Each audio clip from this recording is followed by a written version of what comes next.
Ada mungkin tambahan dari teman-teman atas jawabannya tadi dari Fauzan nih, boleh banget gitu ya. Pakai Canva lagi gitu ya, biar ini enteng ininya.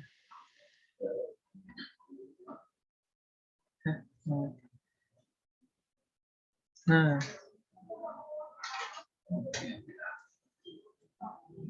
nanti kalau misalkan ada jaringnya putus-putus, kabarin aja gitu ya.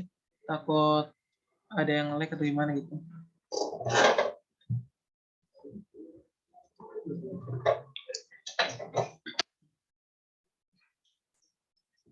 Nah, tadi terkait ini ya, Fatimah gitu ya, yang tadi ditanggapi oleh Fauzan nih benar banget gitu ya, bahwa husnul khotimah ini secara makna gitu ya.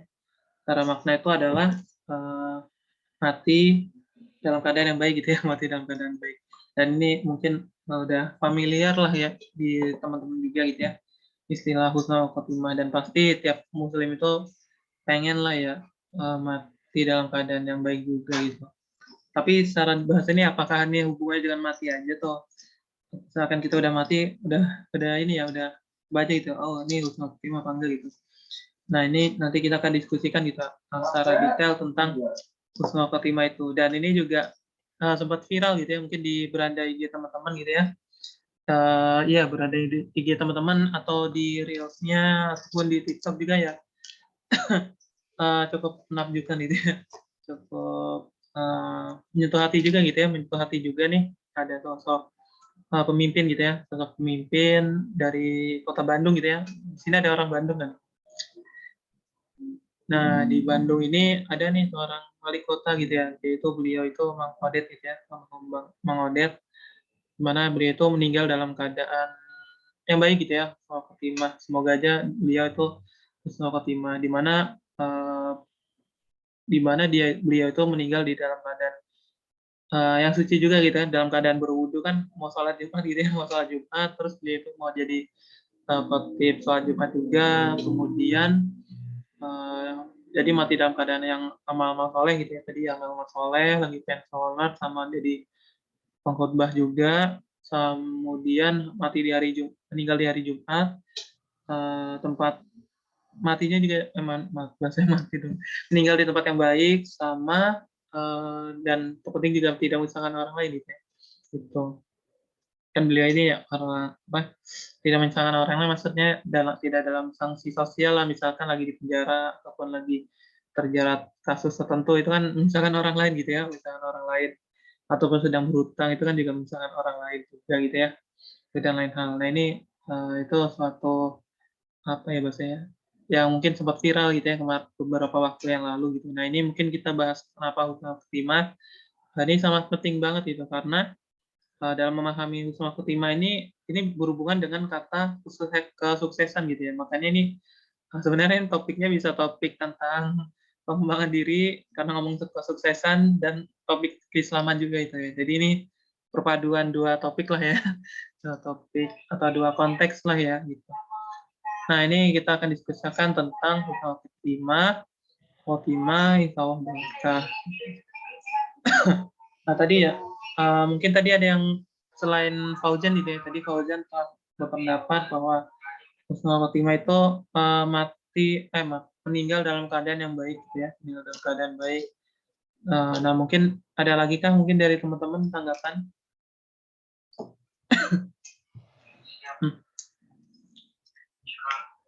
Oke, 1, 2, 3. Oke.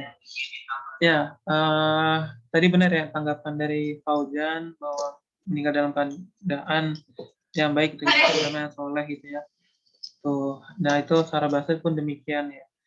Pun kenapa kalau kita doain orang gitu ya, semoga mendapat husnul khotimah gitu ya. Kenapa? Karena kita pun nggak bisa kita nebak, oh dia itu misalkan beliau orang soleh, pasti mah dia husnul khotimah nih gitu. Matinya aja, meninggalnya dalam keadaan baik, pokoknya labelnya baik lah ya, baik. Tapi apakah akhir hayatnya benar-benar husnul khotimah atau enggak, atau khotimah, mati dalam keadaan yang buruk kan kita nggak tahu gitu ya. Tahu itu hanya Allah SWT. Karena ada suatu kisah gitu ya, di mana sahabat bertanya, ya suatu kisah di mana malaikat tuh bertanya gitu, melihat sosok ada pemuda orang hafiz Quran, pokoknya hafalan Qurannya banyak banget lah, hafalan Qurannya itu banyak banget. Akhirnya karena hafalan Qurannya banyak banget nih, bisa malaikat tuh udah menduga, oh dia ini pasti masuk surga nih, gitu, masuk surga. Nah tapi setelah dihisab ternyata tukang hafiz Quran ini ternyata nggak masuk surga gitu ya, nggak masuk surga gitu, karena di dalam hatinya ini dia niatnya nggak lurus gitu, melihat untuk popularitas biar dipandang seperti Kori dan lain hal gitu ya. Nah ini kan niat kan hubungannya dengan hati hati kita kan, yang tahu kan cuma kita dan Allah aja gitu. Cuma makhluk lain kan bahkan sekelas malaikat gitu ya, sekelas malaikat yang taatannya tinggi banget gitu ya, taatannya tinggi banget, nggak punya nafsu pun nggak punya kuasa gitu membaca hati seorang manusia gitu, makhluknya gitu. Itu makanya gitu ya. Jadi apakah husnul khotimah apa enggak, makanya kita doain orang-orang yang terdekat kita ataupun orang-orang saudara kita gitu, misalkan yang meninggal, kita doain dia mendapat husnul khotimah, dan kita pun nggak bisa memastikan dia itu husnul khotimah apa enggak.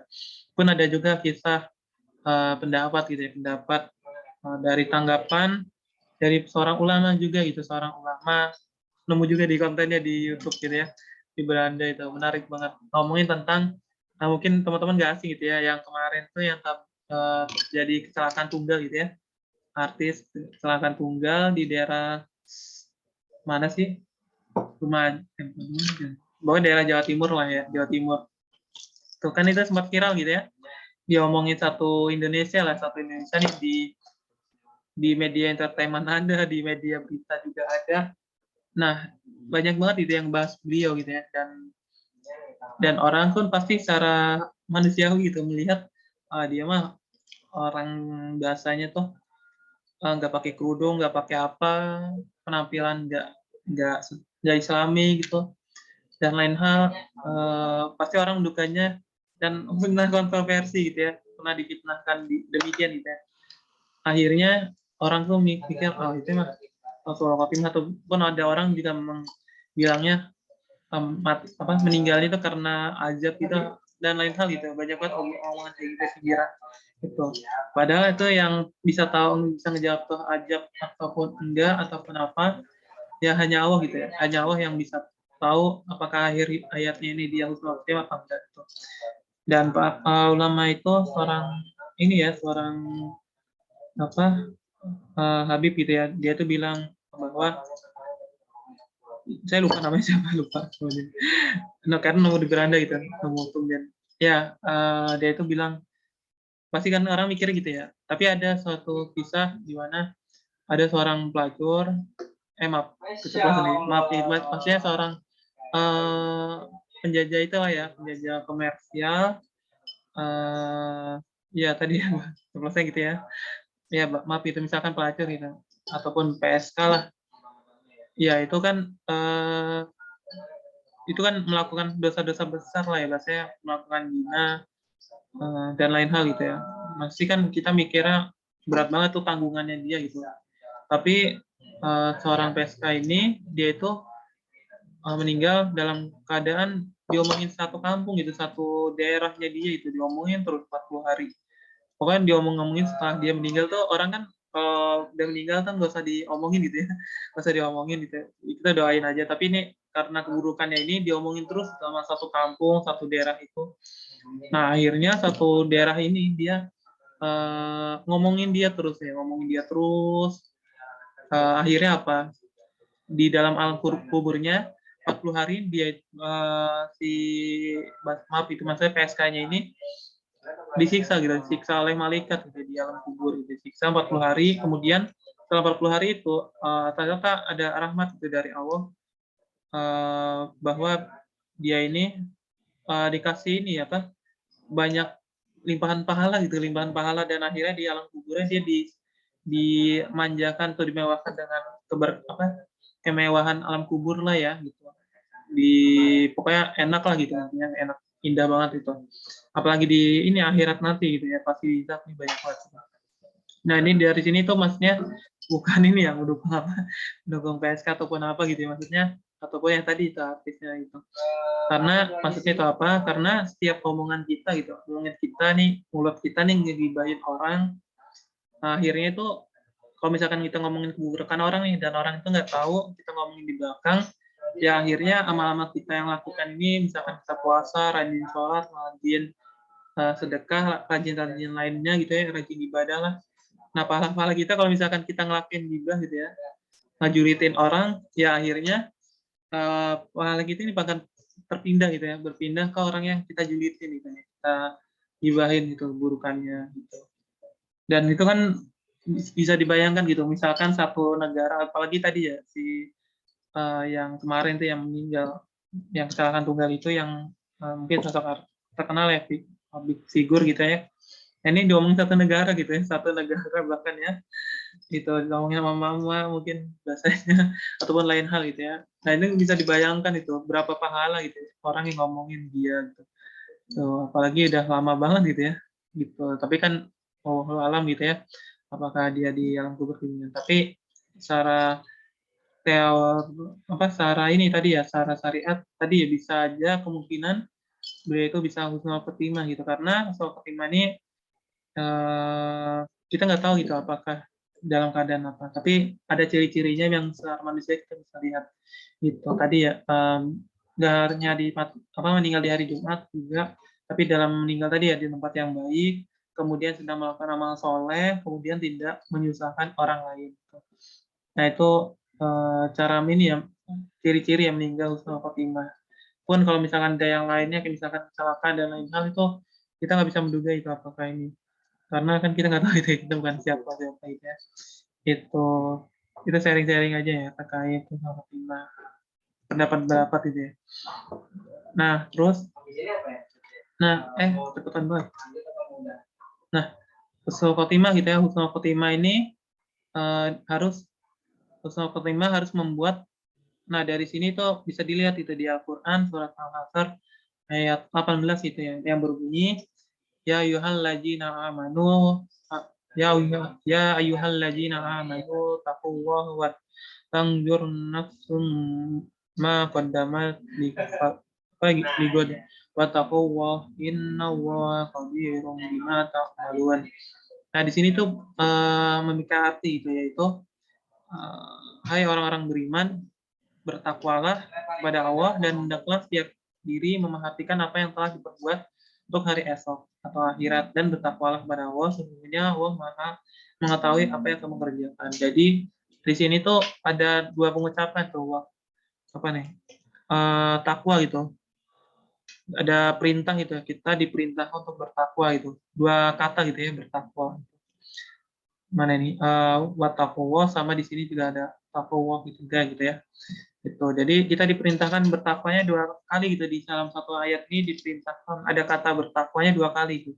Ini maksudnya apa? Ini maksudnya penegasan gitu ya, penegasan di mana kita nih sebagai seorang mukmin, sebagai seorang orang-orang yang beriman ini, kita diperintahkan ya oleh Allah untuk bertakwa gitu pada Allah. Kemudian kita pun diminta untuk memperhatikan juga nih apa yang akan dilakukan esok hari gitu. Kita esok hari itu sampai ujungnya itu sampai akhirat itu kita harus memperhatikan juga itu. Makanya setelah hari ini, misalkan esok hari ini kita udah merencanakan nih kita mau ngapain aja. Misalkan kita besok tuh mau ini matkul jam pagi itu, misalkan pagi jam berapa, kalau data bisa nih ada waktu kosong nih, bisa nih buat sholat duha atau lainnya. Kemudian ataupun bisa buat nyicil tilawah lah, satu lembar ataupun salaman itu boleh banget kalau ada atau dan lain hal itu. Berarti kita harus merencanakan. Nah, itu, dan kemudian perintah untuk ini yang memperhatikan hari keesokan kemudian hari ini, Allah pun menegaskan kembali gitu, bertakwalah pada Allah gitu. Berarti ada dua kata nih ditegaskan kembali gitu. Nah, di sini tuh harapannya maksudnya ini adalah ketika kita husnul khotimah, dan sini yang husnul khotimah ini harus membutuhkan juga nih, membutuhkan perencanaan hidup yang inilah yang benar, yang baik juga gitu. Kita harus membutuhkan perencanaan hidup untuk mencapai kesuksesan gitu. Jadi kan kadang-kadang orang motivator kan bilang gitu ya, misalkan orang-orang yang sukses itu adalah orang-orang yang sukses itu adalah orang yang pandai membuat perencanaan hidup gitu. Benar kan ya? Gitu. Misalkan motivator bisnis bilang gini, orang sukses itu adalah bisa mengatur keuangan gitu, mengatur keuangan. Karena pun kalau dibawa ke ini ya bahasa apa pendapat Nabi Hamka itu di buku atau modern, dia bilang juga misalkan orang kaya itu adalah orang yang kebutuhannya minim gitu ya, orang yang kebutuhannya minim gitu. Maksudnya kebutuhan minim tuh nggak banyak minta lah ya, itu karena apa adanya gitu. Itu tanda ciri orang kaya. Kalau orang miskin misalkan itu orang yang banyak nuntutnya gitu, banyak nuntut, banyak kebutuhan gitu ya. Itu. Nah, pun sama itu orang orang motivator bisnis juga gitu ya ngomongnya. Kalau misalkan orang kaya itu yang bisa mengatur keuangan duitnya sendiri itu, karena banyak tuh di masyarakat yang konsumerisme gitu ya. Itu. Pun orang-orang lainnya juga misalkan orang sukses di bidang prestasi itu bisa mawapres nih, pasti motivasi gini. Saya ini misalkan itu kayak misalkan Kak Asep mungkin kenal gitu ya, Kak Asep ya. Kemarin pernah ngisi di Siskom kalau nggak salah ya. Ngisi nggak sih ya? Iya. Oh, enggak deh, kinerja atau apa lupa sih. Nah, mungkin pernah ya kalau kenal Kak Asep. Nah, itu mungkin bilangnya gini, misalkan kalau mau jadi mawapres itu perencanaan yang baik juga, itu perencanaan yang baik. Misalkan eh, manajemen waktunya gitu ya buat baca-baca jurnal ataupun lainnya gitu. Itu Kak Asep pernah Kavi deh ya lupa. Nah, itu pokoknya mawapres juga bisanya bilangnya gitu kan ya, merencanakan waktu untuk baca jurnal ataupun baca-baca artikel ilmiah gitu. Direncanain juga bikin ngebiasain buat menulis, itu kan perencanaan juga gitu ya. Rata-rata gitu kan ya, orang-orang sukses itu adalah perencanaan hidupnya baik juga. Makanya ketika kita ingin menginginkan husnul khotimah, maka kita juga membutuhkan nih perencanaan hidup yang baik juga gitu ya untuk mencapai kesuksesannya gitu. Nah, mungkin dari teman-teman ini sini uh, sepakat ya nih, misalkan suksesan itu yang teman-teman tahu ya, sepakat apa nggak sepakat nih terkait ini. Kalau misalkan suksesan itu kaya, tenar, pangkat, dan kurang tepat juga sih sebenarnya. Nah, gimana nih dari teman-teman? Mungkin ada tanggapan kan terkait kesuksesan itu sendiri? Ada ini.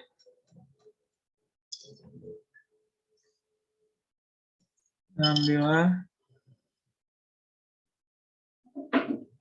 Oke.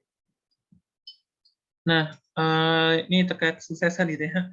Suksesan. Nah, suksesan ini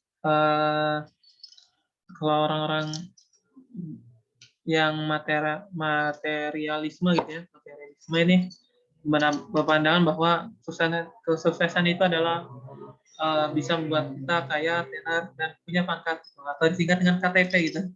KTP. Jadi KTP itu bukan kartu tanda penduduk, tapi kaya, tenar, pangkat gitu ya. Gitu. Jadi ini itu yang terjadi di masyarakat gitu. Sukses itu adalah kaya, tenar, pangkat. Tapi sebenarnya itu kurang tepat kalau dalam orientasi kita sebagai seorang Muslim, di mana kaya, tenar, dan pangkat ini pangkat kan ibarat kayak raja gitu ya, pangkat. Nah, dari kaya, tenar, pangkatnya bukan jaminan kebahagiaan dan keselamatan. Gitu. Karena kalau misalkan kita kaya, tenar, pangkatnya bukan jaminan kita bahagia, keselamatan. Kan banyak gitu ya orang yang kaya tapi hidupnya tidak bahagia, ataupun dirudung banyak masalah, ataupun tenar juga banyak tekanan juga hidupnya, pun pangkat juga itu banyak godaan juga, itu kan nggak menjamin kebahagiaan gitu misalkan. Dan karena kesuksesan harus berdampak pada kebahagiaan dan keselamatan. Jadi kesuksesan itu adalah harus memiliki dampak gitu untuk kebahagiaan gitu kemudian hari, dan bisa membawa keselamatan juga kepada diri kita juga gitu ya.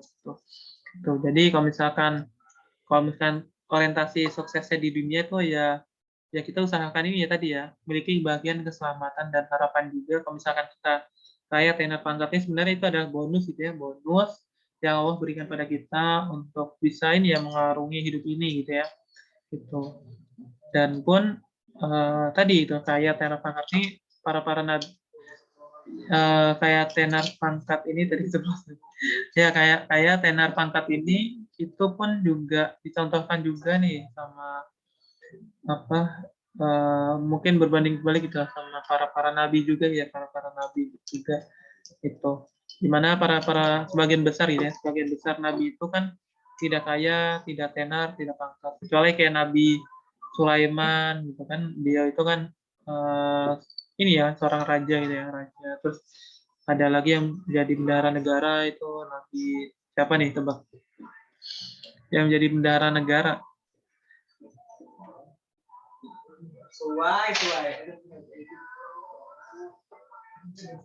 Nah, itu bisa dicek gitu ya. Nah, kan banyak gitu ya, nggak banyak lah ya, nggak banyak para nabi yang kaya tenar pangkat. Kenapa sih gitu? Bahkan sosok misalkan kaya gitu ya, kekayaan, kaya tenar pangkat, dan sebagian besar tuh para nabi ini nggak punya kekayaannya terbatas gitu ya kan, bahkan bisa dibilang miskin ataupun nggak tenar juga di masyarakat, dan pangkatnya pun nggak punya kepangkat juga itu di pemerintah, di lingkungan kerajaan pun pemerintahan juga gitu ya, misalkan itu. Karena kenapa itu menunjukkan itu kekuasaan Allah bahwa ya ini benar-benar buat menguji ini ya, menguji manusia juga gitu ya, ketika misalkan ya kita ada orang nih ngajak kebaikan dan dia itu orang biasa aja, itu kadang-kadang kita bilang lu siapa sih gitu ngajak-ngajakin gue gitu ikut ini itu apa, nyuruh buat takwa itu pada Allah gitu ya. Nah, kita kan juga nggak bisa kadang-kadang gitu ya, kadang ada yang remehin ataupun gimana itu. Nah, ini juga sebagai ujian juga nih buat para manusia ini, umatnya itu, buat menguji keimanan dia juga gitu. Misalkan kalau misalkan nabi ini misalkan nabi ini orang kaya gitu, pasti kan langsung keikat gitu ya, keikat saya langsung nurut gitu. Misalkan nabinya itu raja misalkan, pasti pengikut-pengikutnya nih, warga-warga rakyatnya ini pasti bakal ngikutin dia itu kan. Banyak ya, mungkin ada strategi apa mengislamkan Indonesia kan gitu ya, salah satunya tuh dari rajanya gitu, rajanya dijadiin tercerahkan jadi seorang muslim, akhirnya dimudahkan dakwah Islamnya di Pulau Jawa misalkan, dan itu kan terbukti gitu ya gitu kalau misalkan raja udah diinin gitu. Nah, dan para nabi kan dulu kayak gitu ya, sulit gitu ya, sulit. Bahkan sosok kayak misalkan Nabi Nuh nih, Nabi Nuh kan juga bikin perahu gitu, perahu pakai modalnya sendiri, itu masya banget gitu ya. 900 tahun bikin perahu pakai modalnya dia sendiri, dananya dia sendiri gitu ya, 900 tahun tuh bisa dibayangkan gitu ya, 900 tahun cuma buat bikin perahu itu ya, perahu yang besar, pakai dananya sendiri, manusia rakyat biasa itu. Bahkan masyarakat sekitar pun menganggapnya gila gitu ya, menganggapnya gila. Bahkan sampai di akhir hayat pun Nabi Nuh alaihissalam ini apa ya, hanya punya ini pengikut nggak sampai 80 orang gitu ya. Ada yang bilang 73, ada yang bilang 75, macam-macam sih, tapi intinya nggak lebih dari 80 lah kalau kata orang. Iya, kalau kata beberapa literasi itu ya. Nah, ini masalah banget itu ya. Gitu. Nah, terus tenar juga sama nih, nabi-nabi. Mungkin nabi-nabi yang kita teman-teman tahu kan ada berapa nih? Ada 25 kan ya? 25 nabi itu yang kita ketahui gitu ya. 25 nabi. Dan dari 25 nabi kan ada berapa nabi ini mungkin yang disebut Al-Quran itu? Mungkin ada yang tahu nggak nih? Ada berapa nabi kira-kira? Ada yang tahu nggak nih? Berapa nabi? Jumlah nabi deh, jumlah nabi. Ini siapa nih? Oh, ya, ada berapa jumlah nabi gitu, jumlah nabi.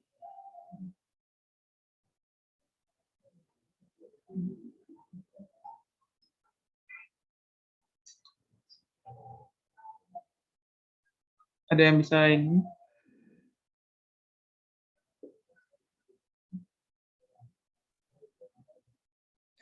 Ada 124.000, Kak. Siapa tuh? Oh, saya. So, mantap. Ya, 124.000 nabi dan 315 rasul.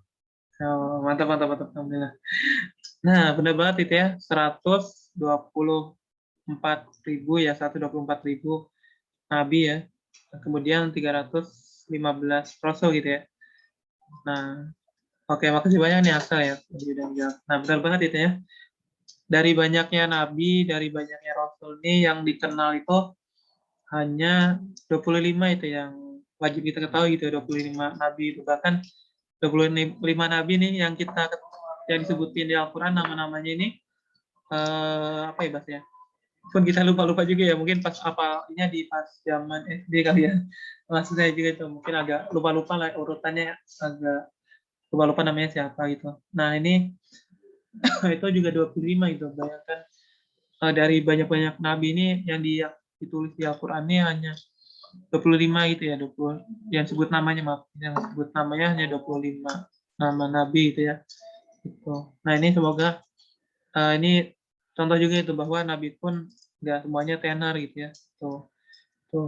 Tapi di sini maksudnya itu adalah kayak tenar pangkatnya nggak bermaksud buat misalkan ya udah berarti saya ini nggak usah perlu jadi orang kaya lah gitu, nggak usah jadi orang tenar tuh pangkat. Tuh.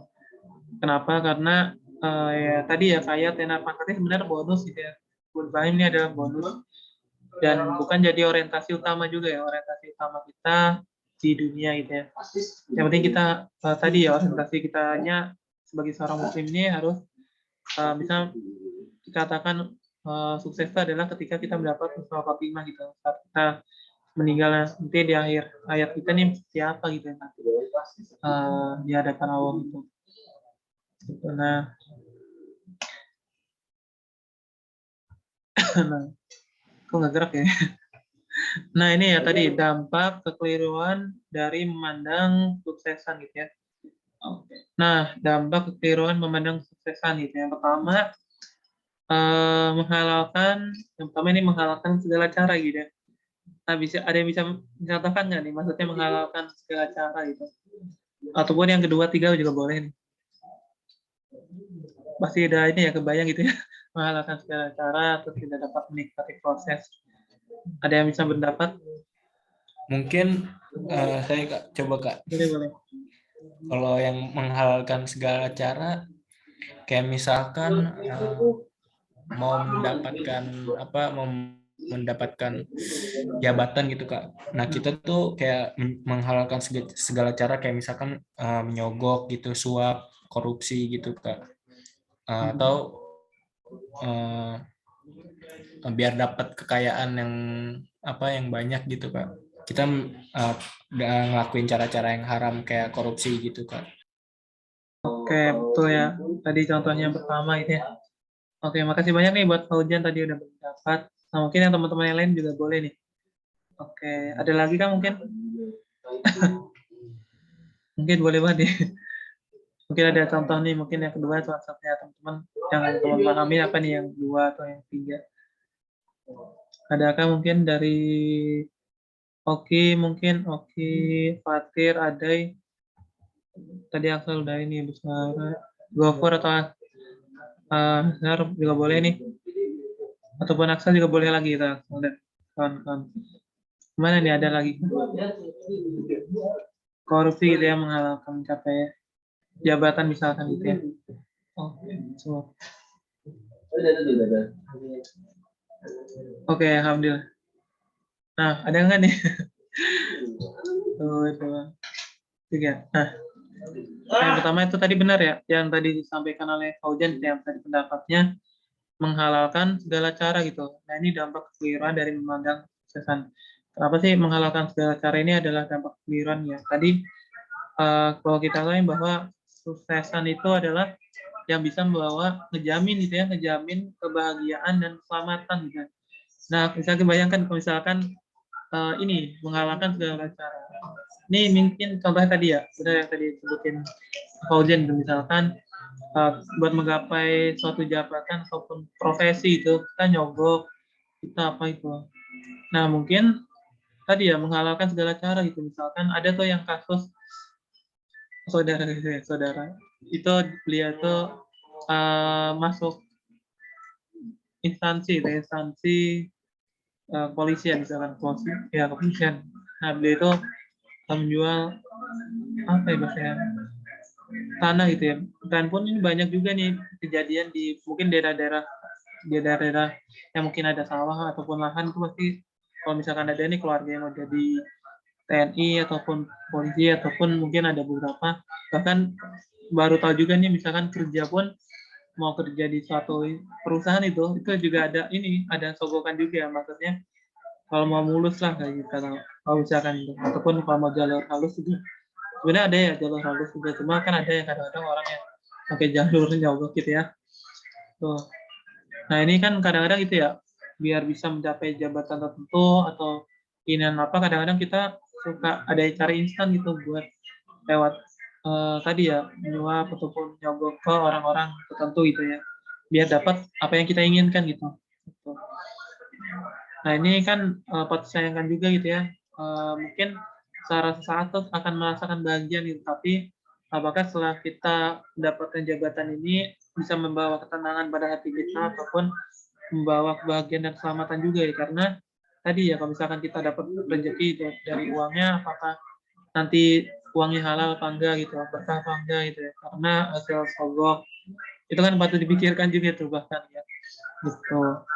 Nah itu ataupun contoh lainnya misalkan ketika beli barang gitu, misalkan beli motor, mungkin dulu kan ada tuh ya berita yang leasing lah ya, leasing motor ya, misalkan di pinggir jalan tuh kita punya kredit motor, tiba-tiba ada yang nyetop itu, misalkan disita motornya, kan ada kan ya, kayak dulu pernah ya kayaknya sempat viral gitu ya, di viral apa di berita lah ya gitu.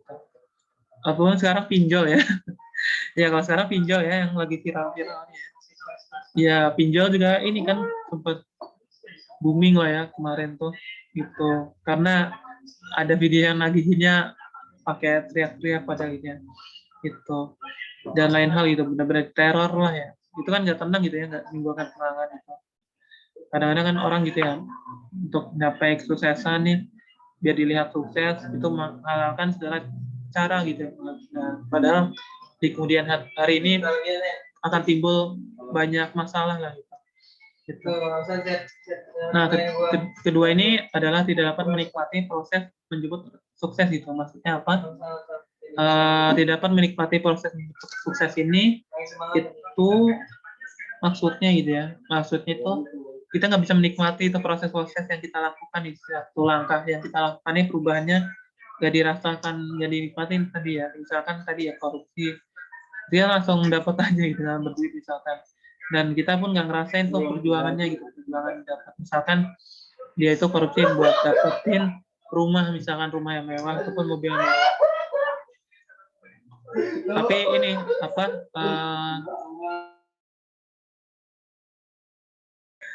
nah tadi ya misalkan duit ya tadi ya misalkan buat dapat mobil ataupun itu dari hasil korupsi, kan nggak nikmati prosesnya gitu. Misalkan kalau misalkan diproses dari payahnya dia atau keringatnya dia, kan bisa ini ya menyenangkan hati juga gitu ya.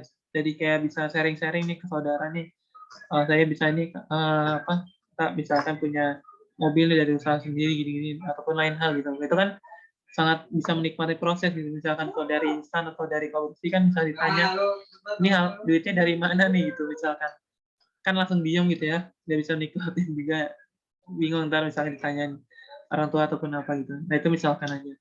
Nah ketiga itu mengabaikan yang lebih bermakna. Jadi ketika kita nah ini mengabaikan yang lebih bermakna, maksudnya ya lebih bermakna ini maksudnya kayak misalkan berbakti orang tua, terus olahraga yang sehat, terus meninggalkan waktu-waktu bersama keluarga lah gitu. Kadang-kadang gitu ya, misalkan buat mencapai kesuksesan yang keliruan ini, kadang-kadang ini bisa apa namanya,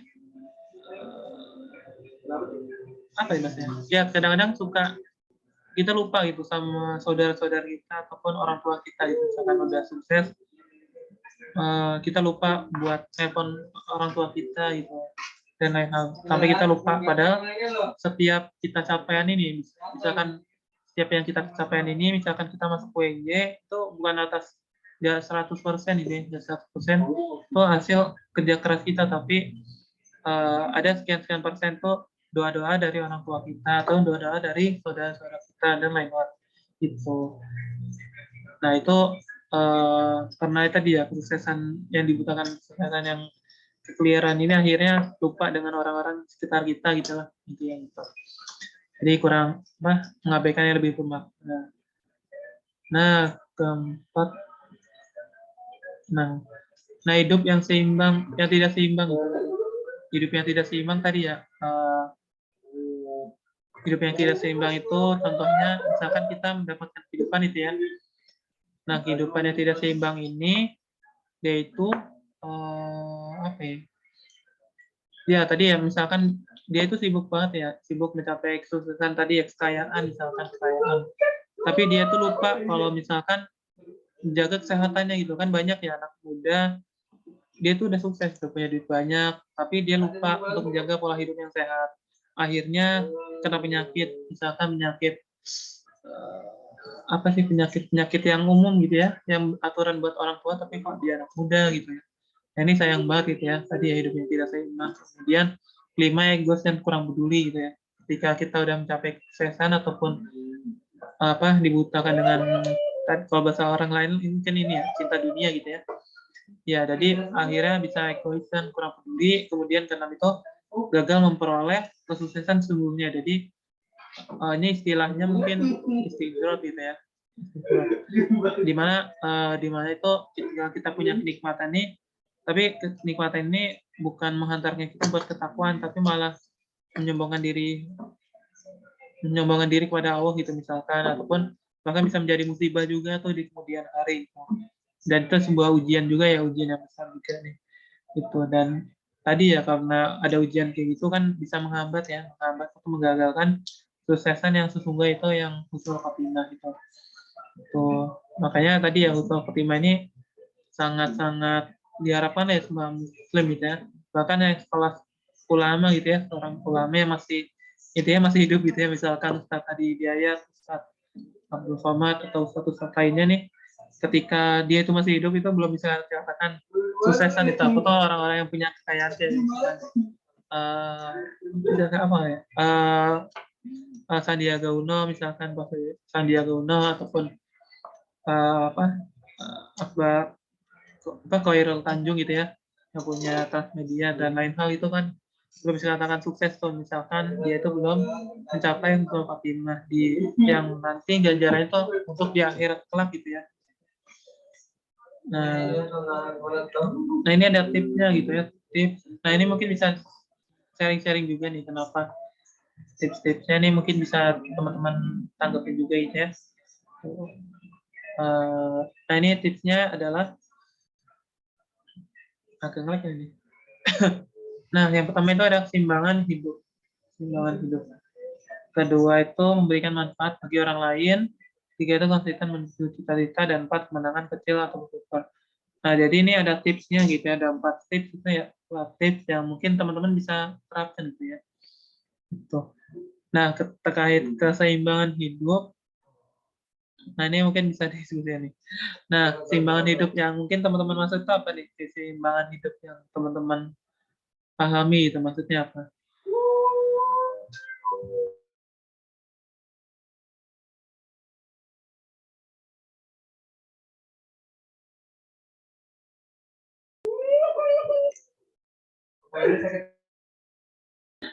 Nah ada yang bisa ini kan?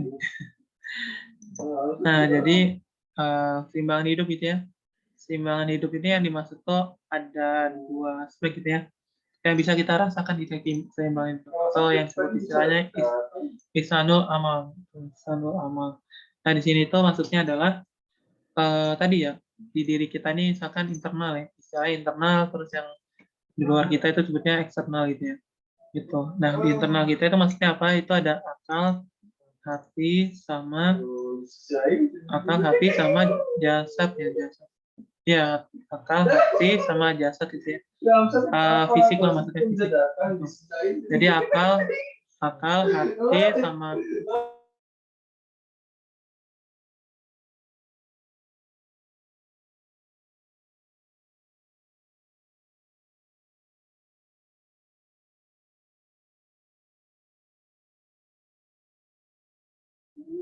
nah itu ya tadi ya, internal gitu ya. Internal itu adalah tadi ya, akal, hati sama fisik gitu ya. Akal, hati sama fisik nih harus dicapai sebagai manusia, karena ketika hati kita ini orangnya emosinya stabil gitu ya, spiritual kita baik, soleh gitu, ibaratnya soleh, rajin ibadah juga, kemudian dia itu sehat juga, fisiknya sehat, gitu ya, fisiknya sehat, tapi dia itu secara pikirannya itu, akalnya ini, kecerdasannya ini, dia itu terhambat gitu, kuliahnya bolong-bolong ataupun lain hal. Nah ini patut disayangkan juga itu bisa dikatakan tidak seimbang gitu. Ataupun sebaliknya, misalkan orang kaya nih, orangnya cerdas gitu, ataupun orang sukses lah udah kaya, tapi sehat juga, tapi hatinya nggak sehat, ya dimana hatinya suka marah-marah kepada orang lain, kan itu kan juga ini ya, nggak baik juga ya, nggak seimbang juga. Nah itu dan lain hal contohnya gitu ya.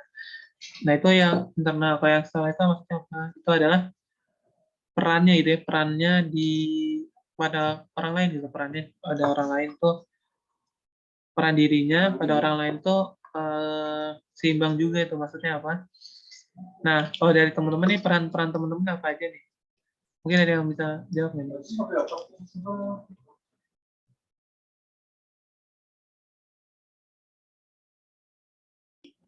Ada yang bisa berpendapat nggak nih? Peran teman-teman yang sekarang nih apa aja gitu ya? Sebagai apa nih? Gitu. Mungkin dari teman-teman nih, Fatir Rocky, Ade, Aksal, Fauzan, Gofur, Askar, boleh banget gitu ya. Mau chatroom juga boleh nih, chatroom gitu ya.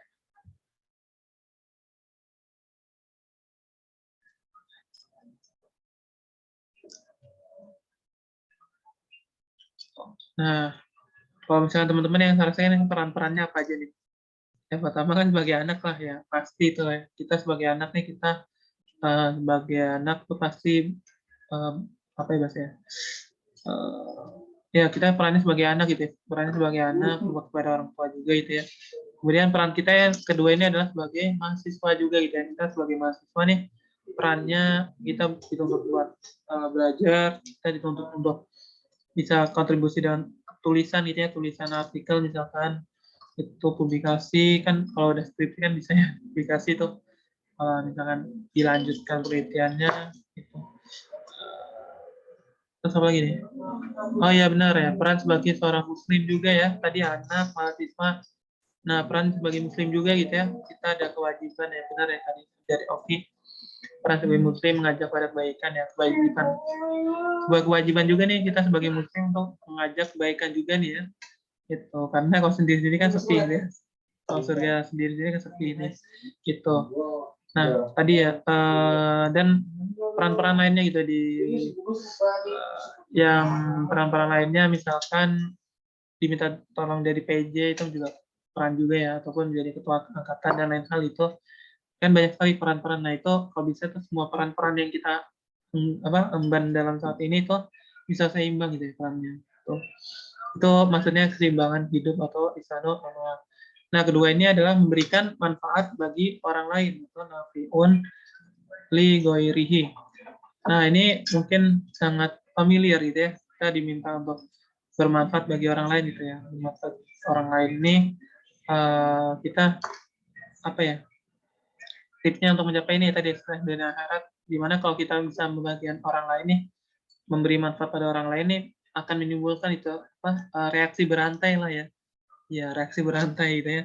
Gak hanya ini ya, gak hanya reaksi-reaksi kimia yang bisa berantai gitu ya.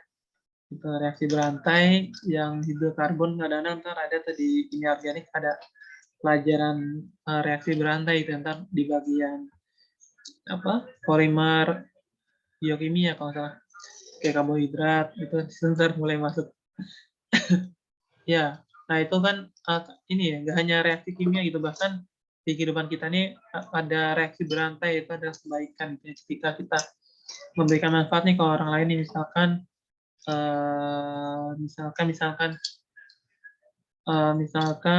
tadi ya, nah misalkan Oki ataupun ya misalkan Oki dia itu memberikan manfaatnya lewat ini, misalkan Oki mengajari atau menemani gitu, misalkan nemeni si Aksal, misalnya nemeni si Aksal buat setoran gitu, setoran hafalan misalkan, ataupun bantu ngingatin reminder nih buat sholat tahajud misalkan, dan si Axel bantu buat apa feedbacknya tuh,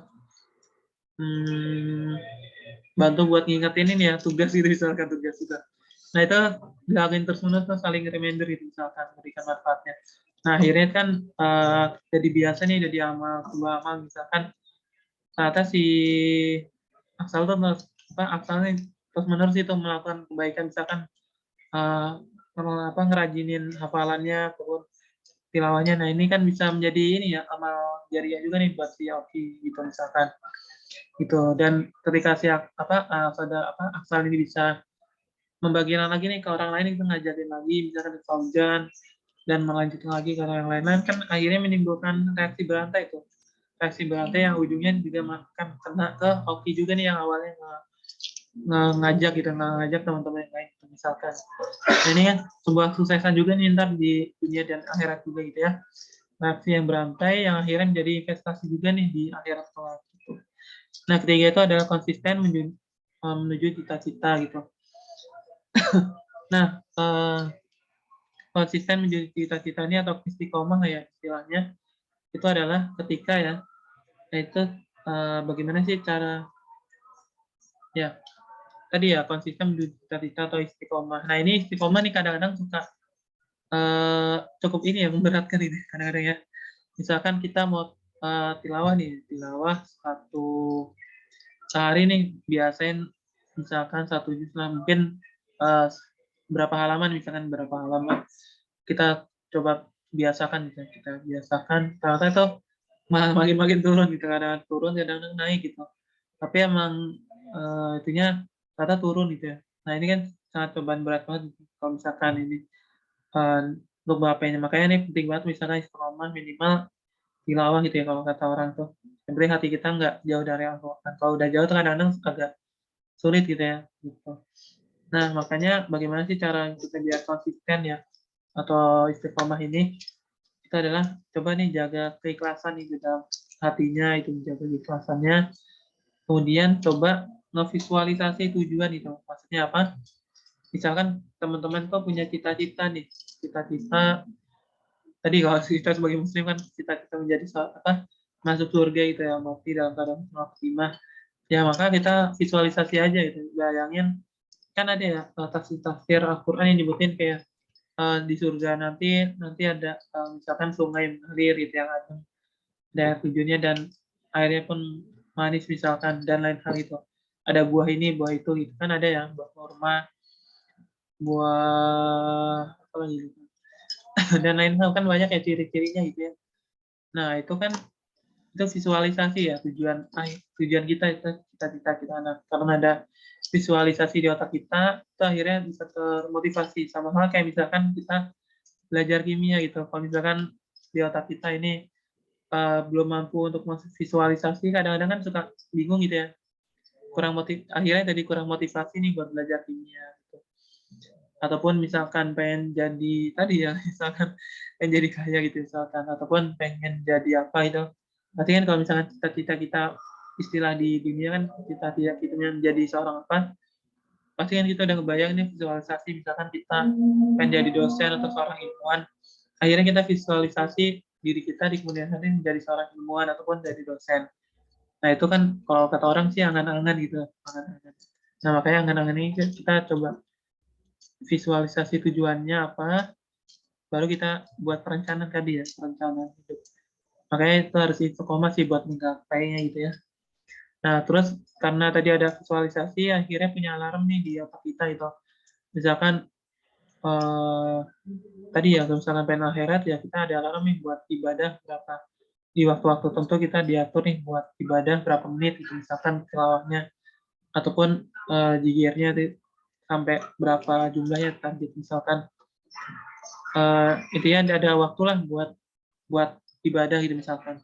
Pun dalam hal lainnya gitu misalkan, kan ada tuh aplikasi, kalau misalnya aplikasi di Google Play gitu ya, yang semacam jam, tapi ntar ada pembagian waktu-waktunya itu, saya lupa namanya, sektogram apa lupa namanya, coba dicari kali ya namanya, kalau kata kuncinya sih list to do ya, tapi ntar tampilannya tuh kayak jam gitu ya, bukan kayak list yang checklist tapi yang kayak jam. Nah itu cukup unik sih, coba bermanfaat juga.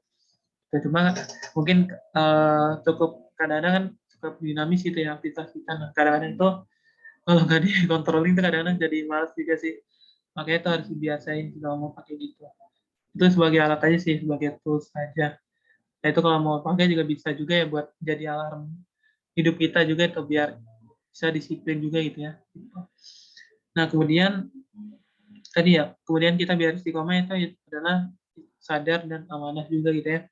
Kalau kita udah paham apa tujuannya, udah ada alarm di otak kita, mau ngapa-ngapain aja, maka kita harus sadar gitu ya. Sadar dan amanah juga nih harus ngejalanin juga gitu ya, apa yang kita janjikan ke diri kita sendiri gitu ya. Nah, keempat itu adalah kemenangan kecil atau bersyukur. Nah, kemenangan kecil bersyukur, mungkin di sini teman-teman ada yang suka ini kan. Istilahnya tuh, kalau misalkan teman-teman dapat sesuatu nih, kadang-kadang teman-teman suka ngapain? Istilahnya apa tuh? Istilahnya apa nih? Ketika teman-teman mendapat kesuksesan, kadang-kadang teman apa nih? Kadang-kadang. Nah, dan ini kan ya self reward gitu ya. Self reward. Nah, memberikan penghargaan pada diri sendiri gitu kan kadang-kadang gitu ya. Nah, nah itu ya tadi. Nah, kadang-kadang kan kalau misalkan nunggu momen-momen kayak gitu ya, memberi penghargaan diri sendiri ini, kalau orang-orang yang ini ya, itu sebenarnya nggak apa-apa ya, nggak apa-apa sebenarnya. Tapi self reward ini atau penghargaan diri sendiri ini, kalau bisa itu yang tidak memberatkan diri kita juga gitu sih bahasanya itu. Gak memberatkan diri kita, misalkan kita pengen, misalkan capek nih, apa sih namanya, jadi mawapres misalkan, jadi mawapres ataupun ada impian kita mau jadi apa itu misalkan tercapai, Tata mau ngadain self reward itu ya. Nah Tata pengen beli ini apa self rewardnya, pengen makan apa gitu misalkan yang berkelas, misalkan steak yang mahal apa yang namanya yang di sini. Oh yes kan ini ya steak buatan ya, steaknya dari ayam ataupun apa di tepung itu ya. Ataupun nah itu kan ada misalkan makan steak yang mahal yang beneran itu yang dipanggang benar-benar yang kayak gitu, bukan steak yang buatan itu yang pokoknya yang elit lah, yang premium banget gitu ya misalkan. Nah ternyata dia itu uh, memaksakan diri itu, memaksakan diri. Nah kalau misalkan gitu kan bukannya memberi ketenangan hati tapi malah ketenangan sesaat, tapi entah kemudian hari dia terpanik buat duitnya kemana nih, bingung ternyata. Nah itu ini ya kalau bisa tuh yang apa sih bebas gitu ya, tapi kalau misalkan nunggu self reward kan kelamaan gitu, makanya ada kemenangan kecil itu, maksudnya dalam Islam tuh udah diajarkan bahwa kemenangan kecil itu adalah dengan cara bersyukur gitu ya, bersyukur itu. Jadi misalkan kita punya keberuntungan nih yang dapat ya kita bersyukur aja gitu, bersyukur. Walaupun tadi ya kalau misalkan kita mau self reward, kalau bisa tuh self rewardnya yang lebih apa ya, memberi manfaat ke orang lain tuh misalkan, itu saran aja sih. Saran aja pun kalau mau kayak makan-makan sih nggak masalah gitu ya, tapi makannya jangan makan bareng temen gitu ya, kita traktirin misalkan si siapa nih tadi ya. Nah misalkan Fatir nih, Fatir menang ini apa, bikin artikel terus dibikin apa, berhasil dibikin hak ciptanya itu HAKI misalkan, HKI ya, HKI-nya murni lagi nggak pakai tambahan duit gitu ya, kan ada ya tambahan duit biar cepet, itu nggak apa-apa sih, sah-sah aja gitu ya, pakai lembaga bantuan. Cuma kalau pakai LPPM itu gratis dan butuh waktu juga sih. Nah, itu misalkan dapat hak ini HKI itu misalkan, Tata senang banget tuh si Fatir, Tata. Nah akhirnya Fatir ini traktir nih sebagai bentuk reward ke teman-temannya, kan itu enak banget ya misalkan. Nah gitu, itu kan sebuah kemanfaatan juga nih cara lain. Nah itu tadi ya itu kalau misalkan nunggu self reward sih agak momennya kan ini ya jarang gitu, tapi nggak apa-apa kalau ada. Nah tadi ya yang penting kita bersyukur aja, bersyukur apa yang kita dapetin, yang bahkan dari satu hari ini, satu hari ini ada nikmat nih yang teman-teman rasakan, ya kita bersyukur aja gitu sih. Tuh. Nah kemudian Oke. Nah, kemudian ini ya, kemenangan kecil lainnya tuh bisa didapat dengan cara hidayah dan support dengan lingkungan sekitar gitu ya. Nah, tadi ya bisa menyediakan kesenangan buat orang lain juga ya. Tadi kemenangan-kemenangan kecilnya atau support ini bisa memberikan manfaat juga nih ke orang-orang sekitar juga. Terus bisa memberi ya tadi ya kemenangan kecil ini juga bisa buat menjadi hidayah juga sih ya, menjadi hidayah. Maksudnya apa? Ketika kita kan punya kemenangan kecil nih, kita bersyukur, itu bisa meningkatkan motivasi juga sih ya, keimanan kita juga. Misalkan kita masuk UNJ, nah kadang-kadang kan kalau kita masuk UNJ, guys, misalkan kan udah masuk UNJ gitu, misalkan di kemudian hari ini misalkan dari waktu udah asar deh asar. Nah misalkan asar nih, ternyata pas habis lulus masuk lanjut nih S2 gitu kan, itu kan buat kemenangan kecil gitu ya, kemenangan kecil.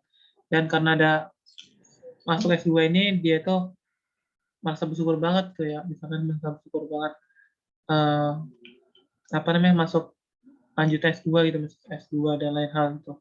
Akhirnya bisa makin taat gitu ya, makin mendatangkan ketaatan atau mendatangkan hidayah kepada dirinya juga gitu ya. Kayak gitu. Walaupun yang tadi ya, misalkan yang sebelum-sebelumnya nih masuk UNJ, misalkan dulunya tuh belum masuk UNJ, tapi karena masuk UNJ, akhirnya dapat motivasi hidayah gitu ya, merasa bersyukur banget lah. Akhirnya yang sebelumnya jarang, apa sih bahasanya, istilahnya misalkan jarang jarang sholat, misalkan yang jarang sholat awal waktu, akhirnya jadi motivasi, jadi takwanya meningkat lagi lah gitu, takwanya meningkat lagi, gimana nih kan meningkat lagi gitu ya, gitu.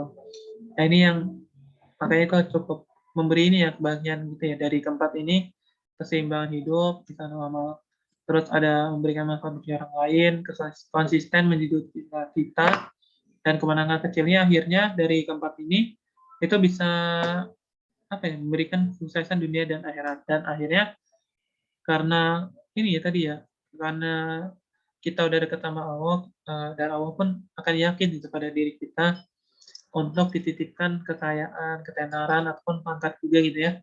Gitu. Jadi semua ini sebenarnya pemberian dari Allah gitu. Bahkan rezeki kita nih itu bahkan punya bisa aja rezeki buat orang tua kita ataupun rezeki buat orang-orang di sekitar kita gitu misalkan. Itu ya. Nah terus untuk ini ya proses kesuksesan ini ya, cukup dong. Nah kesuksesan ini sebagai proses juga itu ya, karena ada sebuah proses ya, proses yang cukup panjang sampai kesuksesan ini, maksudnya bisa ketimah itu prosesnya panjang, maka lebih mudah jika dapat diperoleh tanpa henti gitu ya, diperoleh tanpa henti. Jadi maksudnya adalah tadi ya, dari istiqomah ini kita akan memperoleh gitu ya kesuksesan kecil gitu ya tanpa henti ya kita lakukan.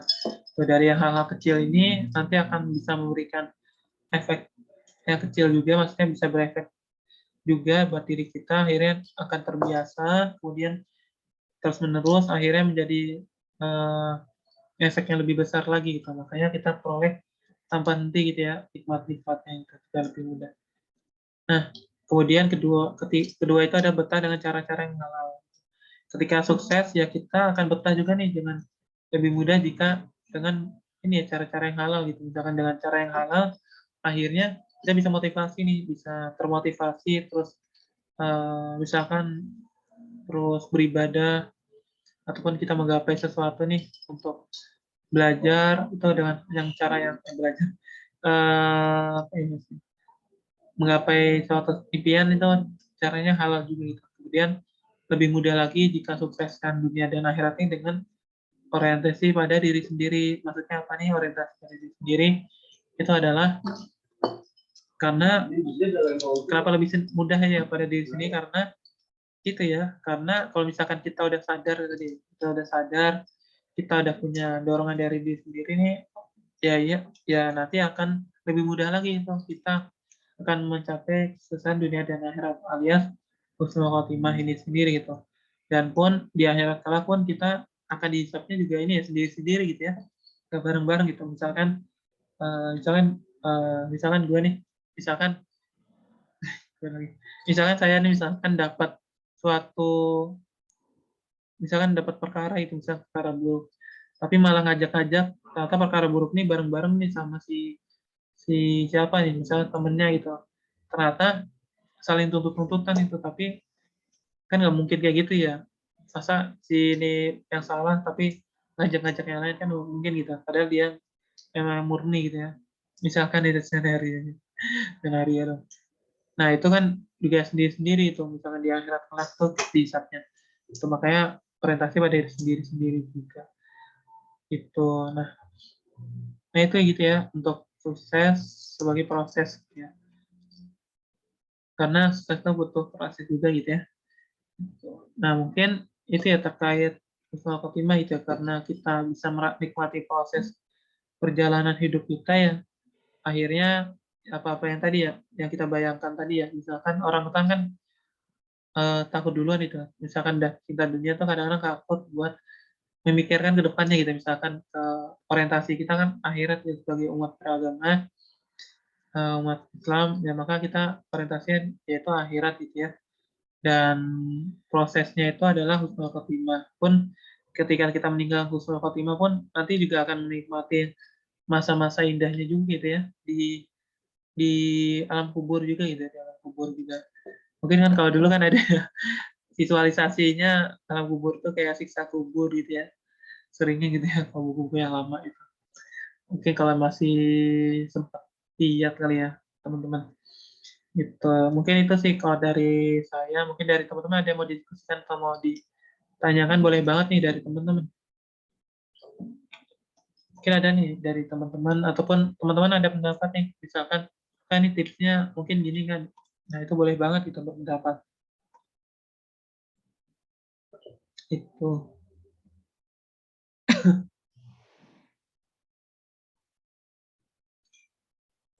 Ada nggak nih mungkin dari teman-teman? Boleh banget gitu ya. Kak, saya izin nanya Kak. Boleh, boleh. Kan tadi kan di tips ada yang nomor 4 kalau nggak salah bersyukur ya Kak. Nah, eh, saya mau nanya kalau cara Kak Aziz sendiri biar bersyukur itu gimana tuh Kak? Kadang kan eh, hal-hal yang kecil aja tuh kadang tuh biasanya diremehin, apa biasanya nggak dipandang besar gitu Kak. Ya. Makanya kadang kita lupa bersyukur dengan hal-hal yang kecil kayak misalkan eh, apa sehat gitu ataupun hal-hal lain yang patut disyukuri gitu Kak. Nah, cara Kak Aziz sendiri buat bersyukur gitu gimana Kak? Oke, makasih nih buat Fauzan tadi ya pertanyaannya. Nah ini juga jadi reminder juga nih cara biar kita bersyukur gitu ya, menang kecil nih kita rasakan. Mungkin konteksnya apa nih? Bisa saya coba. Nah misalkan ini ya, tadi sebenarnya tadi ya, uh, mungkin ada pendapat bahwa tadi ya, kebetulan tadi nyinggung ini ya self reward gitu ya. Sebenarnya itu sistem self reward itu tadi ya, itu sifat konsumerisme itu, kalau misalkan anak-anak, kalau kajian ekonomi gitu ya, kalau misalkan ngomongnya sifat konsumerisme gitu, jadi kita bakalan boros lah kalau misalkan sistem gitu ya, tapi kan kalau kita sebagai manusiawi kan nggak masalah gitu ya, sifat gitu ya itu. Nah caranya gimana biar nggak konsumerisme juga, tapi kita pengen ngerasain sesuatu yang enak juga gitu ya, kemenangan, biar bersyukur juga ya. Tadi ya misalkan ya dengan makan yang kita makan nih, kita makan sekarang ini, coba bayangkan itu adalah suatu makanan yang nikmat gitu. Nah, cara biar nikmatnya adalah nunggu sampai lapar gitu ya. Nunggu sampai lapar. Nah, kalau kita udah lapar nih, itu apa yang kita makan tuh bakal nikmat juga gitu ya. Gitu. Itu misalkan contoh di makanan. Dan pun kalau contoh-contoh lainnya pun, itu ya tadi ya. Intinya kalau biar kita bersyukur deh, kita coba ini sih, ngebayangin sesuatu, misalkan tadi ya itu misalkan makanan. Makanan itu dibayangin sesuatu yang nikmat lah ya, satu yang makan yang lezat, yang kita bayangkan nikmat. Kalaupun biar makin nikmat ya dorongnya tadi ya dengan lapar gitu ya. Ya, jadi kalau kita lagi lapar ya kita makan. Makanya kan Nabi kan bilang ya, ketika tanda kita udah berhenti makan tuh kalau udah mendekati kenyang gitu ya, sebelum kenyang itu kita udah berhenti, pun kalau mau udah ada tanda-tanda kenyang kita makan. Dan itu juga pola hidup sehat gitu misalkan. Itu jadi kalau misalkan kita nih kalau apa ya makan aja gitu, tapi jangan sampai kenyang banget gitu.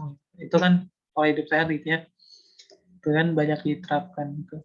Nah kemudian kalau misalkan yang lain itu misalkan kita bersyukur nih atas yang kita capaikan misalkan. Nah kita bayangin juga gitu, kita bayangin juga kalau orang-orang lain pun nggak seperti kita misalkan. Makanya kita kan ada tuh tipsnya buat bersyukur tuh lihat orang, mungkin kita takjub nih lihat orang yang di atas kita misalkan, oh iya dia itu umur sekian udah kaya gitu. Oh ini dia umur sekiannya udah apa ya bahasanya udah sukses lah gitu.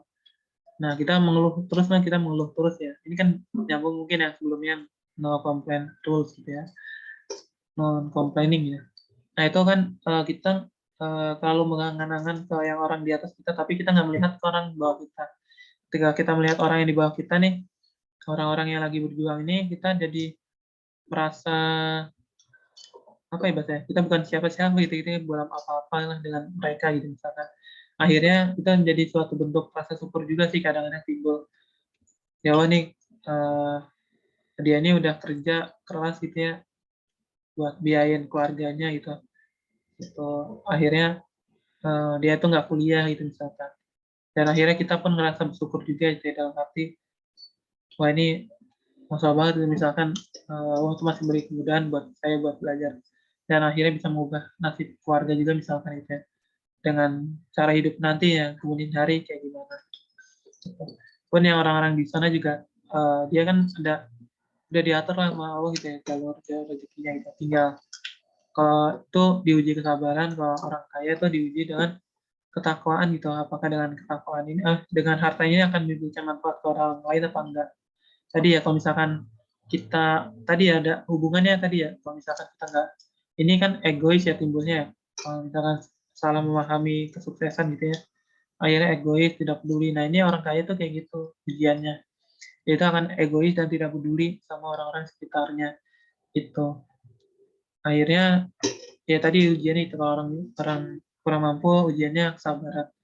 Nah makanya kita yang masih antara tengah-tengah lah ya, semoga aja ya kita coba bersyukur aja gitu ya, hal yang kita dapat nih bersyukur aja. Kita bayangin nih ternyata orang luar sana kayak gini-gini. Tuh. Pun kalau mungkin kalau misalkan punya saudara atau apa bisa di treatment gini sih, ataupun kita misalkan mau treatmentnya tadi ya, kemenangan kecilnya bisa disambut tadi ya, misalkan mungkin tadi ya contohnya itu ngetraktir teman gitu misalkan tadi kemenangan kecilnya gitu. Pun bisa juga nih buat menjaga rasa syukur ini, caranya gimana ya, coba lewat sedekah gitu ya, sedekah ataupun kalau misalnya teman-teman punya rezeki nih bikin makanan kemudian bagi-bagi di hari Jumat misalkan, kan ada ya aktivitas Jumat berkah itu mas, bagi-bagi makanan mungkin di rumah atau mana-mana. Pun kadang-kadang juga pernah tuh di dekat mana ya, kan dulu numpang di rumah saudara gitu ya di Cakung. Nah itu tiap Jumat tuh ada ibu-ibu, padahal tuh rumahnya ini ya sederhana banget gitu ya, sederhana banget, pinggir apa ya, pinggir kalinya tapi limbah itu banyak banget limbah, kan Cakung banyak industri ya gitu ya itu. Nah tapi dia tuh suka rutin gitu ngasih hari tiap Jumat tuh ngasih minumannya pun nggak minuman ini ya gulanya pakai gula biang gitu ya, tapi minumnya sehat juga ya, kadang-kadang kasih jus buah ya kayak gitu. Tapi ya dia tuh membaginya timbul rasa kesenangan dari hatinya sendiri gitu, rasa bersyukur gitu ya masih bisa berbagi pada orang lain gitu. Dan pun kalau kita orang bisa dibilang kita pengen nimbul rasa syukur itu ya tadi misalkan kita bagi-bagi orang lain, ketemu orang yang mungkin lebih susah dari kita, akhirnya timbul rasa syukur juga di hati kita gitu misalkan. Jadi istilahnya tuh kita main lah ya, main ke orang-orang misalkan di dekat rumah kita nih ada bapak-bapak yang misalkan seorang pemulung ya, kita ajak ngobrol aja gitu, kita ngobrol gimana kabarnya, dan terus mungkin ntar kadang-kadang kan kalau orang tua kan seneng gitu ya kalau ditanya misalkan tentang kisah hidupnya, itu kadang-kadang seneng ke orang tua tuh tentang kita ditanya kayak gitu. Itu kan bisa menimbulkan rasa syukur juga dan motivasi hidup juga sih kalau misalkan kayak gitu. Mungkin itu sih dari saya, Jan. Mungkin dari Fauzan gimana, Jan? Itu buat nimbul ini sih rasa syukur gitu ya, rasa bersyukur, nimbul rasa. Oke kak, Nangkep udah. nggak, Jan? Kenapa Nangkep kak? nggak? Nangkep ya? Nangkep kak, nangkep. Oke. Ya makasih ya kak. Ya, sama-sama nih. Ya gitu ya. Mungkin kamu yang kebelit-belit. Kayak gitu sih ya, buat contoh gitu ya. Oke. Ada lagi nih mungkin? Nah ini bisa jadi ini ya apa? Reminder juga sih buat saya dan teman-teman juga gitu ya. Buat nggak lupa sih ya, nggak lupa bahwa orientasinya apa sih namanya? Buat akhirat gitu ya. Kadang-kadang melihat mungkin kalau bahasanya itu ada istilahnya quarter life crisis gitu ya, kayak KLC lah kalau misalkan teman-teman umurnya biasanya nginjak 20 tahun dan seterusnya. Itu kadang-kadang kita akan nimbul tuh kayak pikiran, kok dia ini udah sukses itu, misalkan kita ngeliat teman kita nih, kok dia ini udah sukses nih, udah sukses, sudah kerja di mana, gajinya banyak, ataupun kok dia udah nikah, misalkan dia udah nikah, atau misalkan dia udah nikah, ataupun kok dia ini udah bla bla bla, pokoknya udah ada rasa timbul rasa iri lah gitu, rasa iri, dan dia merasa pesimis itu pada dirinya, dan akhirnya itu timbul rasa, istilahnya kan ada timbul ini ya, biar ngilangnya lewat healing lah gitu. Itu lewat ya menyendiri ataupun lain hal gitu ya. Gitu. Kalau di Islam menyebutnya berkhawat gitu ya. Kalau Nabi kan berkhawatnya di gua gitu ya, gua Hiro. Nah kalau kita kalau mau berkhawat kan bisa dengan beribadah gitu ya, tiap malam gitu misalkan. Itu. Nah makanya gitu sih ya kalau misalkan buat terkait tadi Pak. Ya kesuksesan tadi ya, kesuksesan itu sendiri gitu ya. Gitu. Nah itu mungkin dari ini ya, biar semangat lah teman-teman gitu ya, biar semangat lagi orientasinya. Tetap optimis saja, yakin aja lah. Nah, intinya yakin aja lah apa-apa yang teman-teman dapatin gitu ya, teman-teman dapatin syukurin aja. Dan pun dari capaian ini kita kalau bisa nih dibikin list gitu ya, list. Kalau bisa bikin list. Misalkan, oh hari ini pun ini misalkan ada tuh yang nenek-nenek itu luar negeri sih, nenek-nenek ini dia itu umur berapa tapi udah bisa nge-coding gitu ya.